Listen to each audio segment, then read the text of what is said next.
Hi, my name is Will, and welcome to today's episode of the Salesman Podcast. On today's show, we're looking at the psychology of the perfect cold call with our guest, Chris Beall. Chris has led software startups as a founder or early stage developer for the last 30 years. He's currently the CEO of ConnectAndSell and hosts a podcast, which you can find over at marketdominanceguys.com. With that, Chris, welcome to the show. Hey, Will, great to be here. I'm glad to have you on, mate. So this is I think I'm going to be totally sidetracked from what I was going to talk about. We'll go down a different avenue for like 30 seconds, and then we'll get it back onto the psychology of the cold call.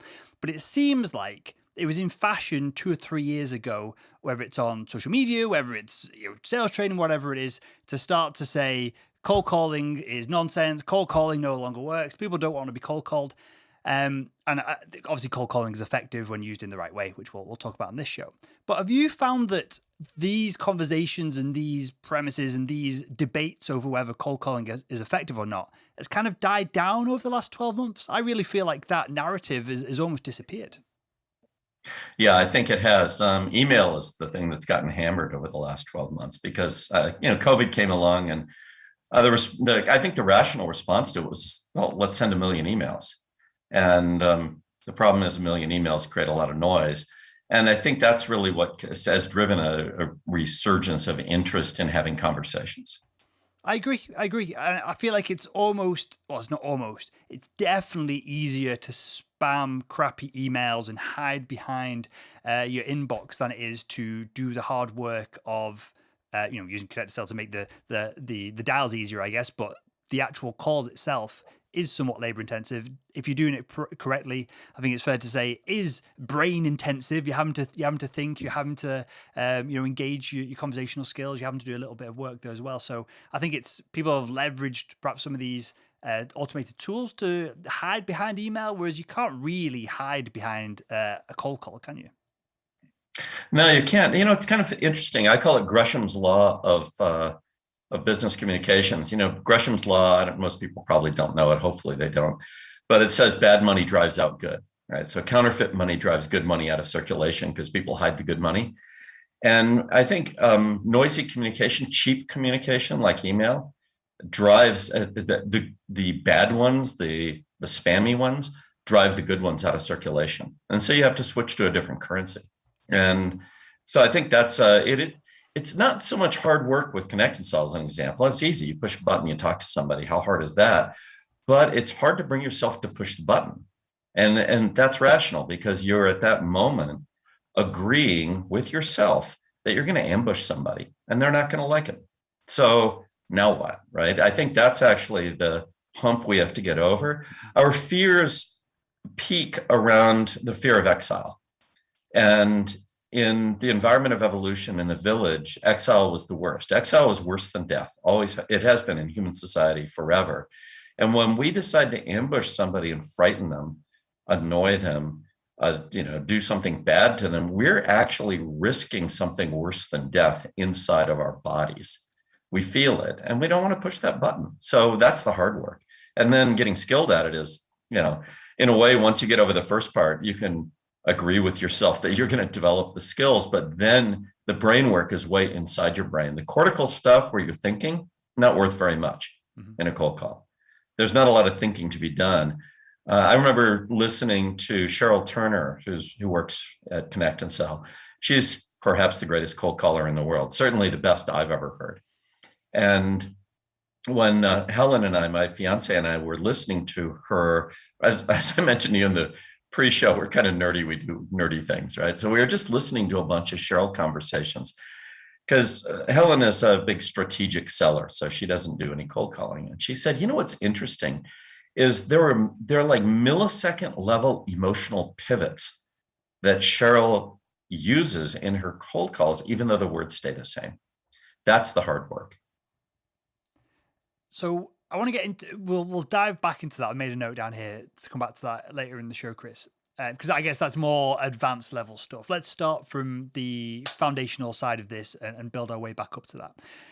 And you mentioned, and I don't know if you did this very specifically or if it was more kind of in passing, but you used specifically the word ambush, and you were quite heavy-handed in the way you were describing what happens not all the time, but most of the time when we make a dial to someone, do you purposefully think about and almost teach and describe cold calling in that matter, that in that way that you are ambushing someone to make it real for people when they are picking up the phone? Is there a reason why you use those words specifically?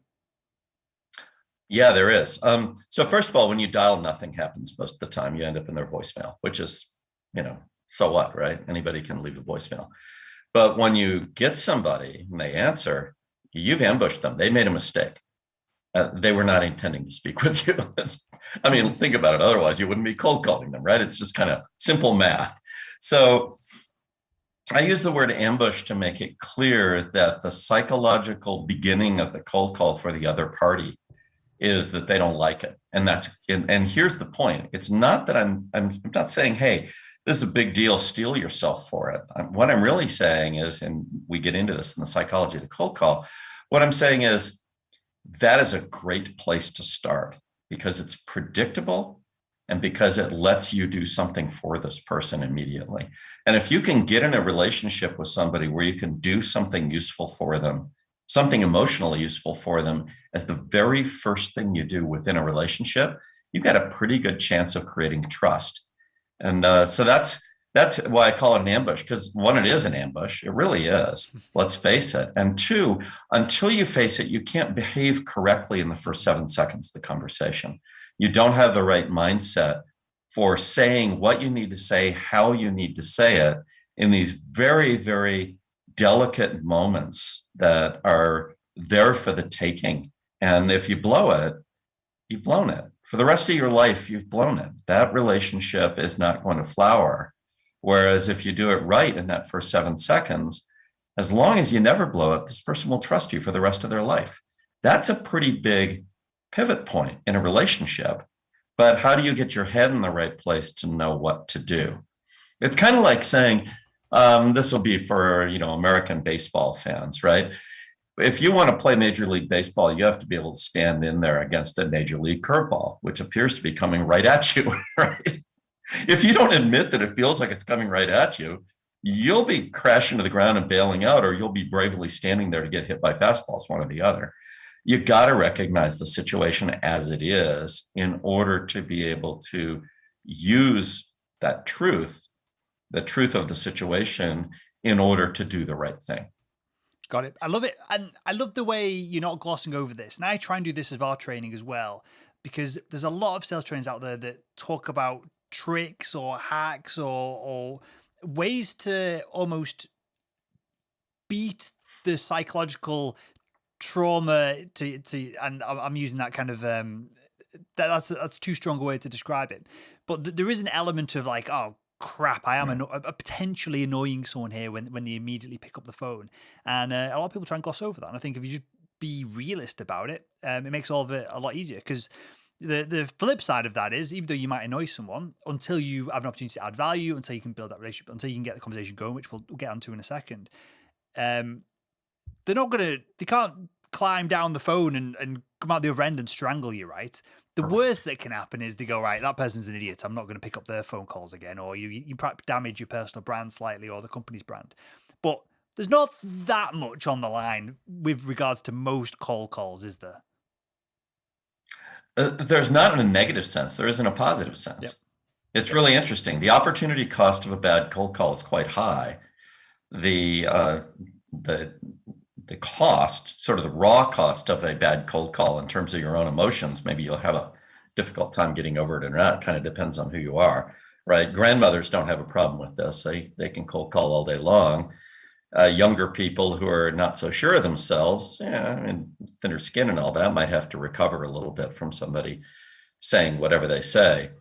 But the fact is, once you deal with the facts, once you actually get into this, like, this is the fact, and you get why it's important for you to recognize it. I have a simple analogy.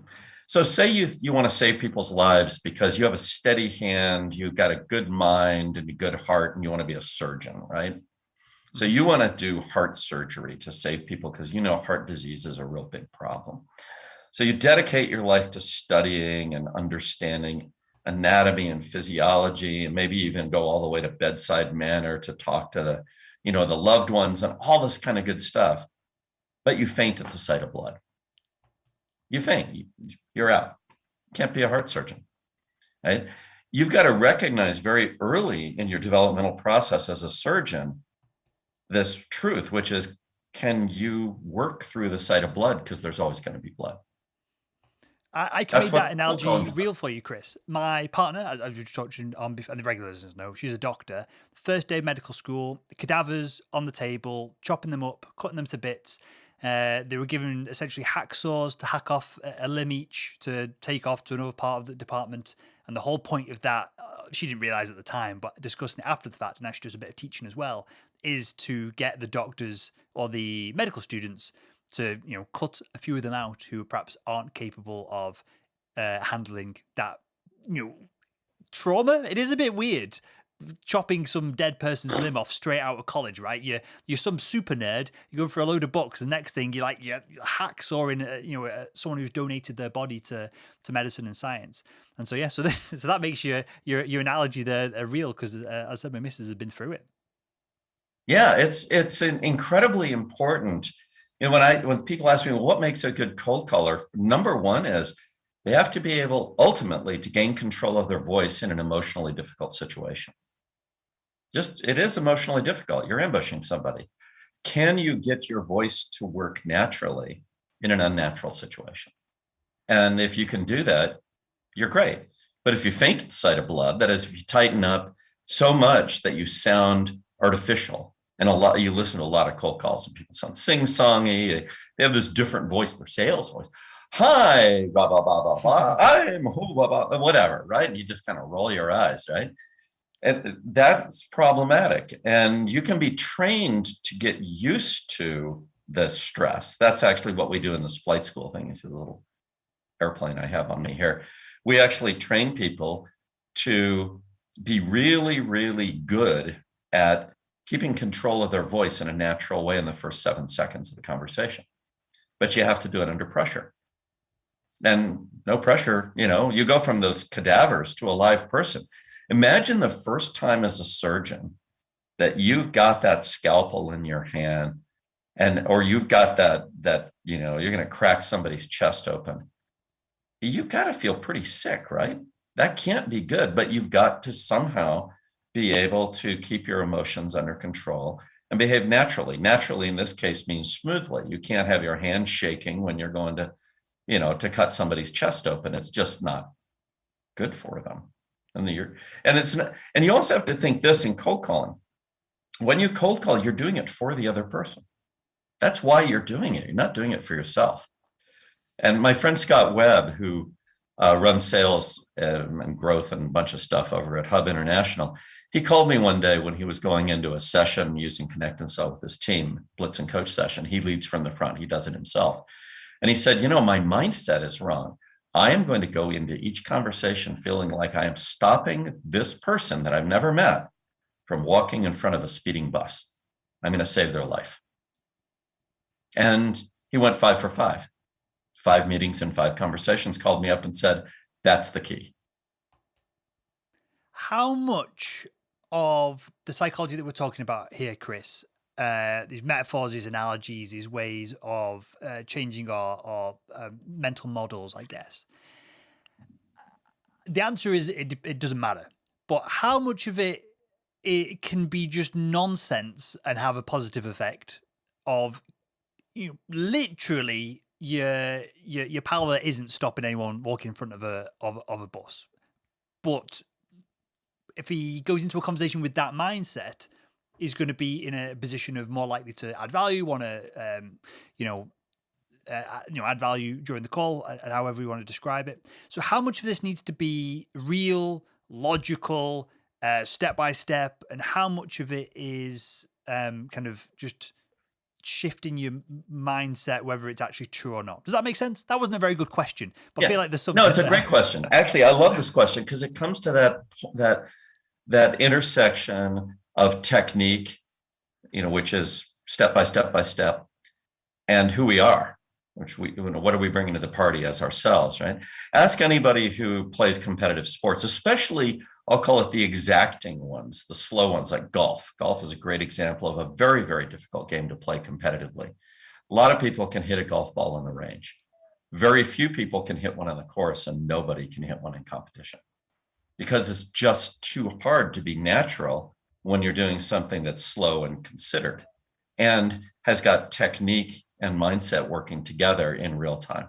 And that's what cold calling is. A cold call, the 7 seconds of a cold call are very similar to the amount of time it takes to set up to a golf ball, pull the club back, and actually hit it. Yeah, a lot of things can go wrong technically, and then one big thing can go wrong emotionally, which is you get tight. When I get tight, I hit the ball left. I'm a natural right to left hitter. Boom, there's somebody's house, and that's what happens, right? So when I used to play more competitively, which I don't at all anymore, somehow I had to do something inside myself that said it's okay no matter what happens, right? That's hard. Cold calling, we have to do attitude things, but then we need technique. And the technique is exacting. It is second by second. It's actually millisecond by millisecond. And it has to do with the other person's psychology. I think a lot of folks who talk about cold calling deal with the rep's psychology, the caller. I don't think the caller's psychology is particularly important, other than they've got to be confident that what they're offering is really valuable for this other person, even if they never do business with them. That's really important. Everything else, no big deal. At that point, the technique becomes important because it's about someone else's mind. You're doing brain surgery on somebody and you got 7 seconds to get it done. So let's paint the picture then. Sam, the salesperson, is selling a product that they know helps a specific prospect. We can narrow it down into a more succinct kind of metaphor if we like. But he or she knows that they are able to help this individual. They've got data on it. They've got whatever it is. So they're in a really good mindset themselves. What do they need to do from a technique perspective, assuming that, again, they are confident, that they're somewhat calm, they're chilled, they know that they can help this person. If they can just get through this first 7 seconds, they can book that next meeting. They know that when the prospect gets on a demo with them, it's wrapped up, it's sealed. This person's the perfect person to purchase from them, and they're somewhat qualified. Somehow they've pre-qualified them. What does Sam need to do in that first 7 seconds? And how does Sam need to, I guess, preempt the buyer's psychology so that they can cater those 7 seconds towards getting that next meeting booked in? Well, I got lucky on this. So first, a small point. The product you're selling is the meeting, not the product. Mm-hmm. So you have to believe in the potential value of the meeting for this individual, this human being, even in the downside case where you never do business together. So you have to know what's on offer in the meeting. What are they going to learn? That's the product. It's the universal product of B2B is the meeting. And I think the biggest mistake that most people make is they sell past the meeting. They sell the product as though the product is going to draw somebody in the meeting. It's not. Curiosity is going to draw somebody into a meeting. So if you look at the emotional journey and say, what about the first 7 seconds? You have to know where the prospect starts. The prospect starts in fear. They're afraid of you, the invisible stranger. You just ambushed them. We might call it annoyance or whatever. Trust me, it's fear. Where you need to take them is immediately to trust. From trust, we want to take them to curiosity, and from curiosity to commitment, verbal commitment, and eventually to action. So our big problem is, how do we get from fear to trust? That one sounds impossible, right? It seems like we should go through a lot of steps, maybe go through value. I have value for you, blah, blah, blah. Turns out we don't need any of that. So Chris Voss actually taught me this, the author of Never Split the Difference. They nailed this in FBI land, I guess, with hostage negotiators. I asked him one night, I was fortunate enough to be at a dinner with him, and I asked him, how long do we have to get trust in a cold call? And he says, 7 seconds. I said, okay, our research says 8 seconds. He says, your research is wrong. It's 7 seconds. That's interesting. So what do we need to do in those 7 seconds? He said, oh, that's easy. All we have to do is show this other party, and we see the world through their eyes. We call it tactical empathy. And then we need to demonstrate to them we're competent to solve a problem they have right now. And I said, well, isn't the problem they have right now me? And he said, bingo. That's why you're in control. So the reason that cold calling actually can be allowed to work 100% of the time is 100% of the time, you can show that other person you see the world through their eyes. And all you have to do is say something like this. I happen to like this particular phrase. It's easy to learn. It's hard to omit. But if you can get to the point of saying this correctly with the right heart, then it works. You say, I know I'm an interruption. Not something soft like, oh, I do believe I might well be interrupting your day, or any of the crap that people want to say. Take full accountability for being the ambusher. See the world through their eyes, right? That's easy, except it's hard to say because we've been told, don't be bad. Don't be the bad person. Ever since we were little tiny children, we have a baby in the family now, not Helen and me, but her daughter.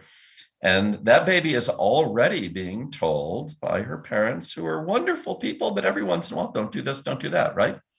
That's what we get told growing up. The main thing we hear is, don't be bad. Don't be that bad person. Don't be a bad kid. We're told this, I don't know. I tried to count it once. I figure by the time you become old enough to cold call, you've probably been told 500,000 times, stop being bad. And now you've got to go and agree to be bad. The bad thing, not even a bad act, but you have to agree you are a bad thing. You are the problem. Get over that and learn how to say, I know I'm an interruption, hammering the word no. And then being clear about the interruption part, and your voice is hard and flat. And then you've got to switch your voice to playful and curious so that you can offer a solution to the problem, which is you. You're the problem. This person has one goal in life at this point, to get off this call with their self-image intact. Mm-hmm. That's their goal. Isn't that great? You know somebody else's goal. It's fantastic. Offer to help them. So how to help them? Simple exchange. Ask them a question of fact in a playful, curious voice. We know the answer, by the way. They can certainly spare 27 seconds. They answered the phone, right? So offer a simple deal. Can I have 27 seconds? Notice the voice goes up, playful, to tell you why I called.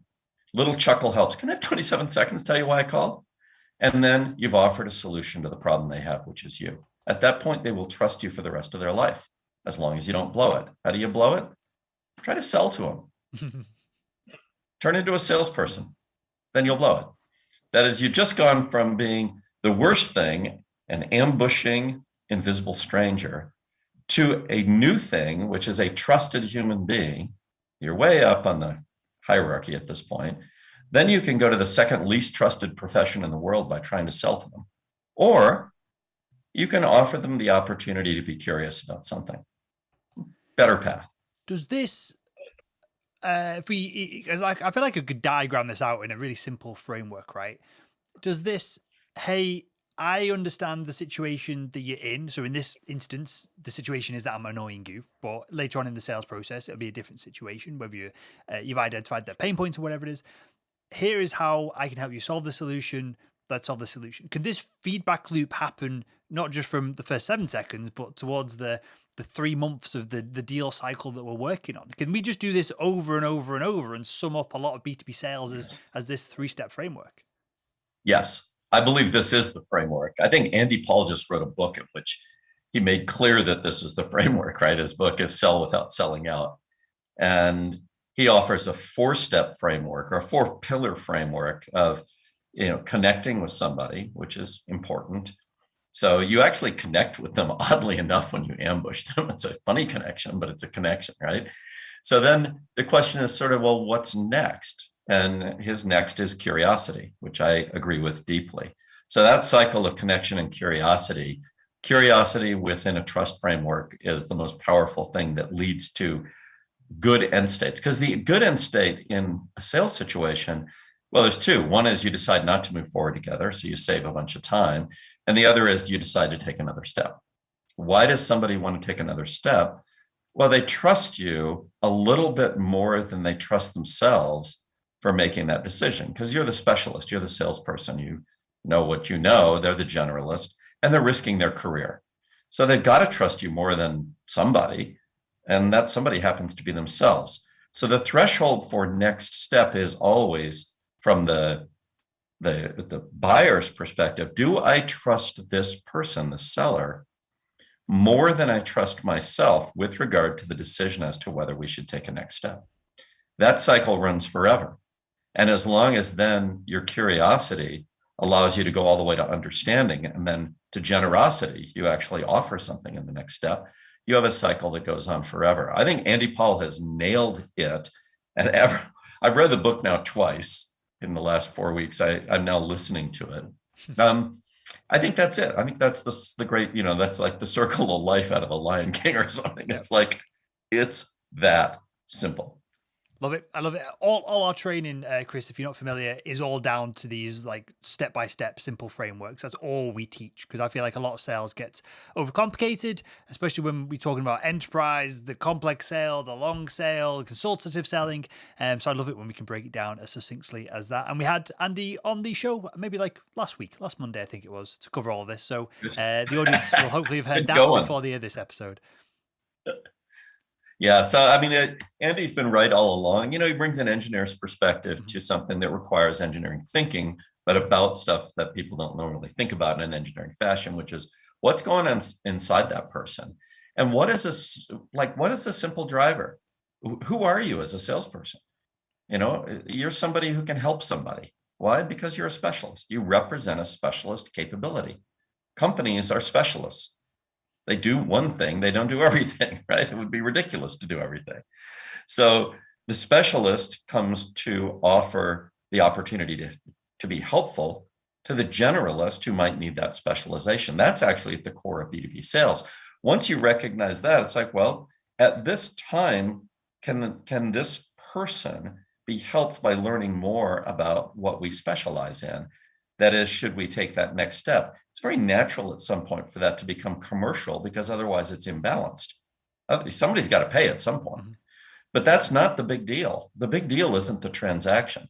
Transactions, I think, are in modern sales are actually completely irrelevant, except in the negative. When you have a salesperson who has had enough time to have a bunch of transactions and they haven't, that's a very lagging indicator that you should have paid attention to something earlier.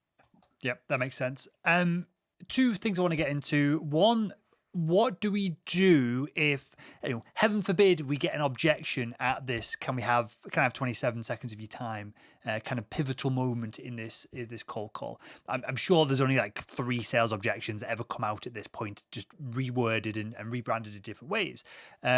But is there any specific pathway we should take at that point? Is there anything we should specifically say? Because I know that the audience listening to this now will be thinking, well, what if? Which might be the wrong mindset to have altogether. The correct mindset might be to, let's do this 50 times and see how it works, right? But I'll cut off their objection before they kind of throw it our way. Love it. What happens if, how do we deal with that objection at that like critical moment of the conversation? Sure. Well, preemptively, what you do is you go from scarcity to abundance. That's our business. Is we'll take you from conversation scarcity to conversation abundance, and so it gives you the option of just going, yeah, okay, talk to you later, right? And that actually is a pretty good answer. When somebody says, no, I don't have the time, say, great, I'll give you a call later.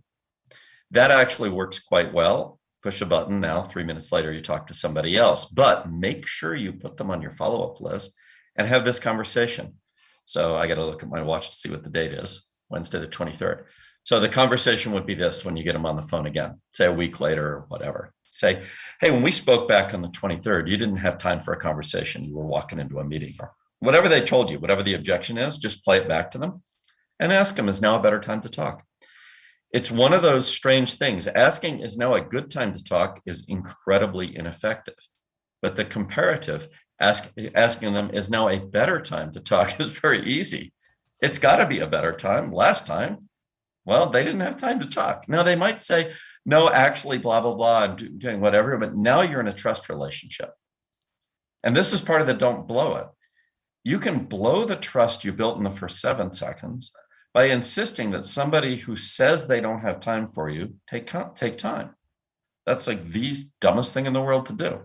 But people do it. Salespeople do it out of a scarcity mindset. Well, what if I don't get him again? Pat Lynch, who is the chief, a sales enablement officer or something like that at LivePerson. Maybe he's a VP. I think of him as a chief. Good friend of mine, lives here in Quail Creek, actually, with us in our neighborhood. He watched my reps once in Denver for a whole day. I left the office when we used to have an office. I left at just to have him observe and tell me something. And at the end of the day, he said, that rep over there just let a CEO go without any effort to keep him on the phone. I don't understand it. I said, well, Jordan, why'd you do that? And he says, because I can push a button and talk to somebody else. So that's number one, is once you have abundance, you can be relaxed. And once you're relaxed, then that's good. However, if somebody is kind of indicating that they want to talk a little bit, they want to talk about whether they have 27 seconds, you always get to just say this, which is, they're giving you the 27 seconds. I mean, they're talking, right? So you may as well just tell them why you called. And at that point, just tell them why you called. I mean, it's a simple trade. They're not going to stop you.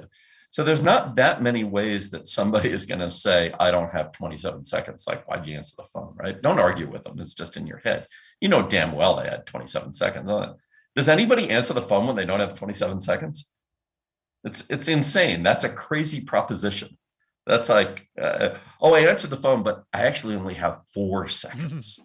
Well, what if this had been somebody calling to say, by the way, I'm holding a check here with your name on it for $2,372,147, and I'd like to know where to send it. You have 27 seconds. Tell them your address, right? So clearly they have 27 seconds. So you could just go ahead and say, you tell me, gosh, I don't know, Chris, Bob, I'm really busy. It's like, fantastic. I would say, well, I believe we've discovered a breakthrough. And then tell them what your breakthrough is. It just takes 17, 18 seconds. Yep. And now you've fulfilled your promise, and you did it in less than 27 seconds. So now you've actually done a piece of psychological magic. You made a promise and you kept a promise. Whoa. And you did it all within the 17 seconds that follow the first 7 seconds. Mm-hmm. And it's a really easy formulation, but it's hard to say. I have reps all the time go, I can't say I have a breakthrough. It's like, well, why are you in business? Like, what? Really? Your company doesn't have any breakthroughs? You leave your customers stuck behind the problem they have now rather than breaking through and being able to progress? That doesn't make sense. Of course you have a breakthrough. Let's come up with simple language so you can say that. Why? Because we're just trying to get somebody curious enough to take a meeting for their own good. That's all we're trying to do. Relax. I believe we've discovered a breakthrough that completely eliminates the waste and the frustration that keeps your best sales reps from being effective on the phone or even using the phone at all. And the reason I reached out is to get 15 minutes on your calendar to share this breakthrough with you. That took 17 seconds. And I told you why I called. Mm-hmm. And they might say, now here's the objection. The worst objection. Here's a bad objection. This objection is so bad, I have to warn people about it. It's like, be ready for this one. They'll say, what? Tell me more. That's a hideous objection. I call it the Venus flytrap, because what it does is lures you, the rep, into holding the meeting that you're trying to sell. So you're underselling a meeting. You're basically saying, oh, this is such cheap crap in this meeting that I can tell it to you right now when I ambushed you. It's like, what? That makes no sense. Nobody's waiting for somebody to ambush them and tell them how to do their job. It's insulting. What they're looking for is another way to solve their problem. The prospect's problem still is getting off this call with their self-image intact. That is their problem. That problem will never change. That's it. All the way up to the end of the call. That's their only problem. Help them, as Andy Paul says, to solve their problem. Mm-hmm. Well, how do I help them? I make a trade. 27 seconds, I tell them why I called. Now what? Well, I've got a little extra time, and I sincerely believe that this meeting's good for them. Okay. Do you happen to have your calendar available? Question of fact, said in a playful, curious voice, not asking them to do anything. No matter what they say, you pretty much say something on the order of, I'm a morning person. How's your Thursday? Well, I'll send you something. We'll move it around. You don't have to choke somebody to death in order to get them to verbally agree to a meeting. Mm-hmm. You don't. You can just, the meeting is good. Modern calendaring allows you to shoot a calendar invite to somebody. It goes on their calendar. And in fact, 55% of the time they're going to show up no matter what you said. and reminders and all that help, but you're going to have to talk to them again anyway, and that's fine. We call this psychologically at Connect and Sell going from if to when. If is really hard. That's a decision. When is really easy. There's a lot of time in the future. We're going to talk at some time. We're going to meet. Love it. Love it. So the big thing here. So I'm going to break down this episode and everything that we've said. I'm going to add some extra notes in the show notes of this episode over at salesman.org for people to follow along with. So there's that. But something that you slightly glossed over it because clearly you've said it a million times and it's part of your vernacular. But this idea of just not blowing it is so important because I've had so many from email specific. No one has my phone number, so no one calls me. I don't give it to anyone. You cannot get my number. It does not exist on the internet in any database. All of the people I've had on from different kind of database organizations have tried to get my number. In fact, there was an open bounty a couple of years ago of I'll give you $2,000 if you can cold call me on my phone. I've only got one work phone, so that I guess that still stands. I've not touched on that in a while. But with that said, I get cold emails all of the time, and the first one I ignore most of the time because I'm busy. Right, just my inbox is so full, I just delete stuff. The second one, I'll be like, okay, well, maybe there's something to this. I'll read it. Then there'll be the third or the fourth. And at that point, I'm going, okay, maybe I should just jump on the call with this individual because hopefully they've demonstrated that you understand what we do, our business, there's some kind of unique insight in there. It's been personalized. Perhaps they've shared some content that I clicked on and was relevant, whatever it is. But then the fifth or sixth email, they blow it. They do some kind of breakup email or there's some like weirdness to it, or you can sense a little bit of like them going, oh, sod you, if you're not going to reply to me, I'll end this relationship before you get to end it.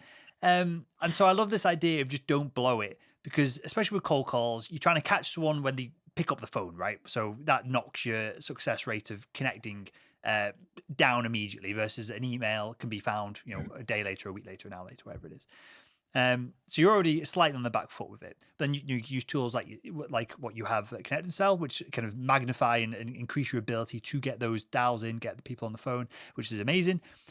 But then just be polite and don't blow it because you might have called them at exactly the wrong time. The dog's just got run over. Something just happened at work. They literally can't speak because there's a flood in the building and they're trying to deal with it and they thought that you were the plumber. And you connect with them a few days later, a week later, a month later, whatever it is. And eventually, as long as you're polite, I don't know about you, Chris, but I find that wears down on me as, our company's tiny. I've got tiny budgets to spend, but we do spend money on B2B products and services, right? And if a salesperson connects with me, whether it be via typically a meeting, an email, and then a Zoom call, whatever it is, and it's not the right time to do a deal right now, eventually it is the right time, and that's the person I seek out to do business with. So this isn't great when you've got you're behind quota and you work for a crappy company that's not helping you with marketing leads, and your outbound's not going well, and you don't have ConnectAndSell, you don't have dialing software, and you're struggling. This is not the advice that you want to hear at that point when you're on the verge of being sacked and you attained your quota. But for anyone who's doing all right, this idea of just don't blow it and you stay in the same sales role for 2 to 5 years and you just keep going along and building that momentum and building that list of people who know, like, and trust you from afar via cold calling, via your personalized emails, via maybe tiny little bit of content creation or content curation if your customers are on LinkedIn or wherever it is, and engage with them there. Events and kind of conferences as that kind of opens up again. All of this, in my experience, builds up into 18 months, 2 years later, you start absolutely crushing your quota and you're doing less work than all the people who are like working late and quote unquote hustling because you just built that momentum over time by not blowing it. Is that, I know I've just thrown a lot at you there, but is there something to say for that strategy? Yeah, I mean, it's like everything, right? For one thing, 11/12 of your ideal market is not in market this quarter for your offering, because the replacement cycle for B2B products is about 3 years. So last I checked, there were 12 quarters in 3 years. Therefore, only in one of those quarters, 1/12 is your ideal market. Somebody is perfect, actually in market for your product. So right there, you've got to relax and go, well, they're not market this quarter. So maybe I should talk to them next quarter.